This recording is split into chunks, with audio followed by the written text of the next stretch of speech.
इस वक्त एक बड़ी खबर आपको बताएं, रेमडेसिविर कालाबाजारी मामले में आरोपी संजीव सिंह पर शिकंजा कसा है। अब ईडी पूरे मामले की जांच करेगा। रेमडेसिविर कालाबाजारी मामले में मनी लॉन्ड्रिंग की आशंका जताई जा रही है।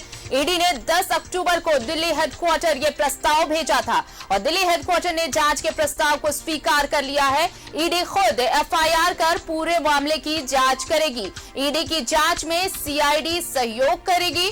न्यूज 11 भारत के स्टिंग ऑपरेशन में खुलासा हुआ था, कोरोना काल में रेमडेसिविर की हो रही थी कालाबाजारी। सूत्रों के हवाले से यह बड़ी खबर हम आपको बता रहे हैं। अब देखिए, रेमडेसिविर की कालाबाजारी में आरोपी राजीव सिंह पर शिकंजा कसा है। रेमडेसिविर कालाबाजारी मामले में मनी लॉन्ड्रिंग की आशंका जाहिर की जा रही है। ईडी ने 10 अक्टूबर को दिल्ली हेडक्वार्टर ये प्रपोजल भेजा था और अब दिल्ली हेडक्वार्टर ने जांच के प्रस्ताव को स्वीकार कर लिया है, जिसके बाद ईडी खुद एफआईआर कर अब पूरे मामले की जांच करेगी। साथ ही सीआईडी इस मामले में ईडी को सहयोग करेगी। न्यूज 11 भारत के स्टिंग ऑपरेशन में यह खुलासा हुआ था कि कैसे रेमडेसिविर की कालाबाजारी की जा रही है। कोरोना काल जिस वक्त रेमडेसिविर की मांग थी सबसे ज्यादा, ये जीवन रक्षक दवाओं में से एक मानी जाती है। कोरोना काल में इसकी डिमांड सबसे ज्यादा थी, लेकिन इसकी कालाबाजारी कैसे हो रही थी यह स्टिंग ऑपरेशन में न्यूज 11 भारत ने दिखाया था, जिसके बाद आरोपी राजीव सिंह पर अब शिकंजा कसा है। अब ईडी इस पूरे मामले की जांच करेगा और सूत्रों के हवाले से यह बड़ी खबर है कि रेमडेसिविर कालाबाजारी मामले में मनी लॉन्ड्रिंग की आशंका जताई जा रही है। इसे लेकर 10 अक्टूबर को ईडी ने एक प्रस्ताव भेजा था दिल्ली हेडक्वार्टर। और चलिए, ज्यादा जानकारी के साथ जुड़ रहे हैं हमारे सहयोगी शाहनवाज अख्तर, सीधे उनका रुख कर लेते हैं। शाहनवाज, ये वो वक्त था जब लोगों को रेमडेसिविर की खासी जरूरत थी, लेकिन इसकी कालाबाजारी हो रही थी और यह खुलासा किया था न्यूज 11 भारत ने। लेकिन अब जो आरोपी है उस पर और शिकंजा कसता जा रहा है, क्योंकि अब ईडी इस पूरे मामले को देखेगा। जी हाँ, अब ईडी के दिल्ली हेडक्वार्टर ने इस बात की मंजूरी दे दी है, तो जाहिर है एफआईआर करके ईडी अपने हिसाब से इस मामले में छानबीन करेगा जी। अब रहा सवाल राजीव सिंह, तो एक मोहरा था जिस मोहरी की वजह से पूरा का पूरा जो नेटवर्क, अभी कुछ दिन पहले मैं सीआईडी हेडक्वार्टर गया था किसी प्रेस कॉन्फ्रेंस में, तो वहाँ जो बातचीत चल रही थी वो उसकी ओर इशारा कर रही थी कि ये मामला बहुत उतना सामान्य नहीं है जितना सामान्य दिखाई देता है। जी जी। वो उतना सामान्य इसलिए भी नहीं है कि एक व्यक्ति है जो रेमडेसिविर बेचा करता था, दुगने तिगने कीमत पर बेचा करता था। ये एक बहुत बड़ा नेटवर्क था और इसके जड़ें जो है रिम्स में जाकर के बड़े बड़े डॉक्टरों के पेट में जाकर के उतरती हैं। और ये कौन कौन लोग इसमें फंसेंगे अगर ईडी की जांच होती है बड़े लेवल पर, तो आप हैरान हो जाएंगे उन सबके चेहरे देख करके कि ऐसे समय में जब रेमडेसिविर का ना होना आपके पास आपके किसी परिजन की जिंदगी पे खतरा माना जाता था, और वैसे में वो व्यक्ति रेमडेसिविर बाकायदा बेच रहा था।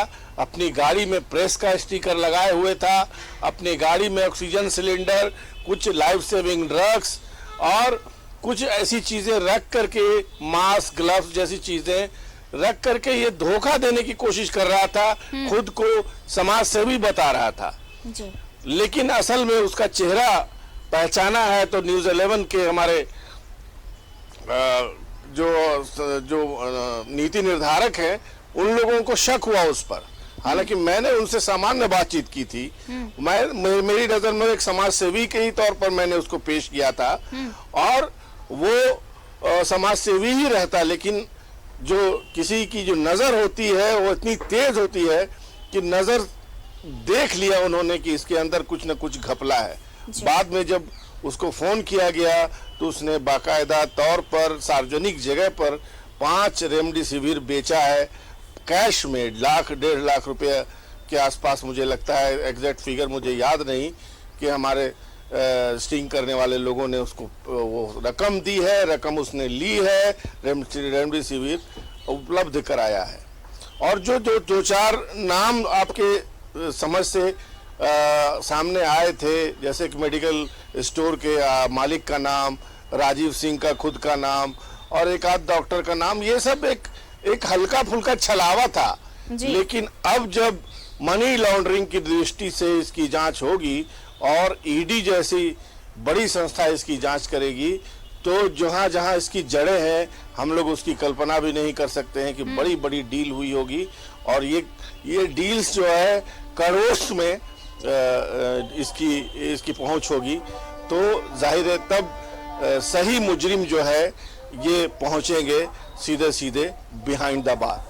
जी आरती, बिल्कुल बिल्कुल सही मुजरिम। और जिस तरह से अब ईडी ने देखिए, अब ईडी का शिकंजा कसेगा शाहनवाज, तो सबसे बड़ी बात है कि मनी लॉन्ड्रिंग के भी मामले खुलेंगे। यानी कि सिर्फ ये मामला वहीं तक सीमित नहीं रह जाएगा कि आखिर रेमडेसिविर की कालाबाजारी के नेक्सस में कौन कौन शामिल था, बल्कि इसके पीछे मास्टरमाइंड कौन था और इसके बहाने मनी लॉन्ड्रिंग कैसे वो पूरा नेक्सस चल रहा था। अब कई सफेदपोश भी इसकी जद में आएंगे जो पर्दे के पीछे बैठकर ये पूरा खेल खेल रहे थे। यानी कि कई चेहरे, कई नाम अब सामने आने के कतार में शामिल हो चुके हैं। कई चेहरे अब नकाबपोश जो है वो सामने आएंगे।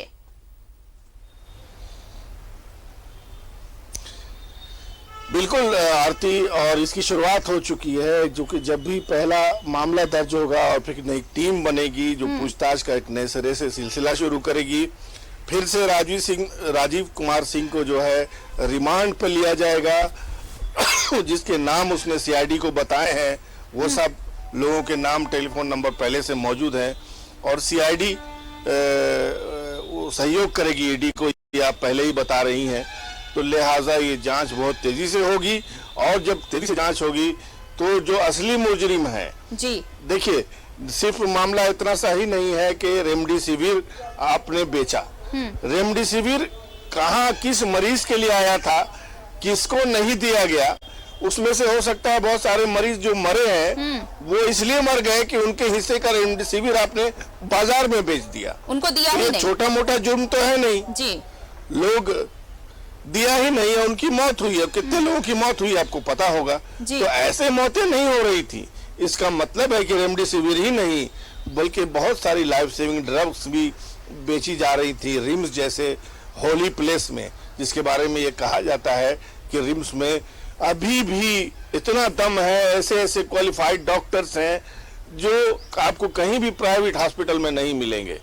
और वहां का नेटवर्क इतना खोखला हो चुका है, इतना बेईमान हो चुका है कि वो लाइफ सेविंग ड्रग्स आपको मैं बताता हूं आरती कि जब रेमडेसिविर की क्राइसिस थी बाजार में, लोगों ने बांग्लादेश से मंगवाया है। जी, बांग्लादेश से रेमडेसिविर मंगवाया है। मैं जानता हूं ऐसे लोगों को।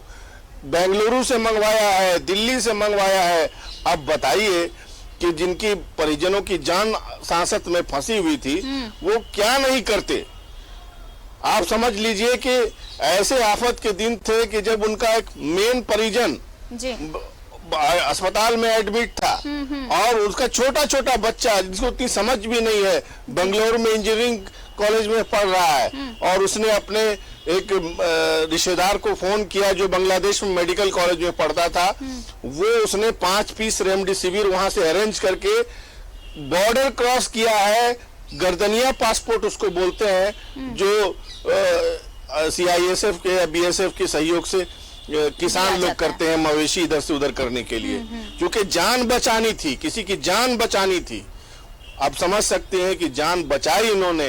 रेमडेसिविर बाहर से आ रहा था, ब्लैक में खरीद के आ रहा था और सरकार के पैसे से खरीदा गया रेमडेसिविर। ये दलाल बेच रहे थे और जो लोग डॉक्टर्स थे उनके नाक के नीचे से ये चीजें बिक रही थी। आप समझ सकते हैं कि कितना बड़ा अपराध इन लोगों ने किया था।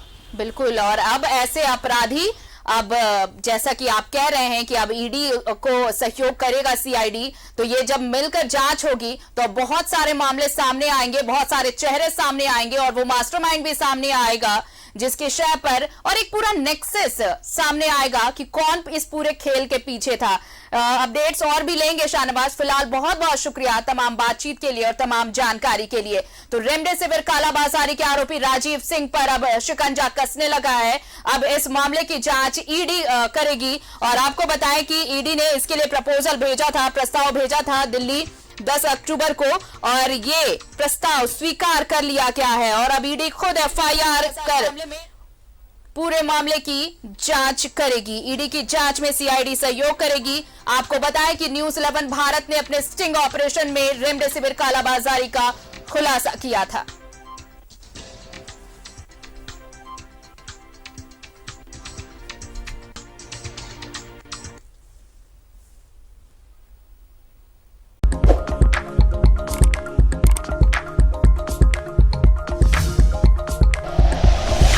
Like and share videos, subscribe करें हमारा चैनल और प्रेस करें बेल आइकॉन। न्यूज़ 11 भारत, सच है तो दिखेगा।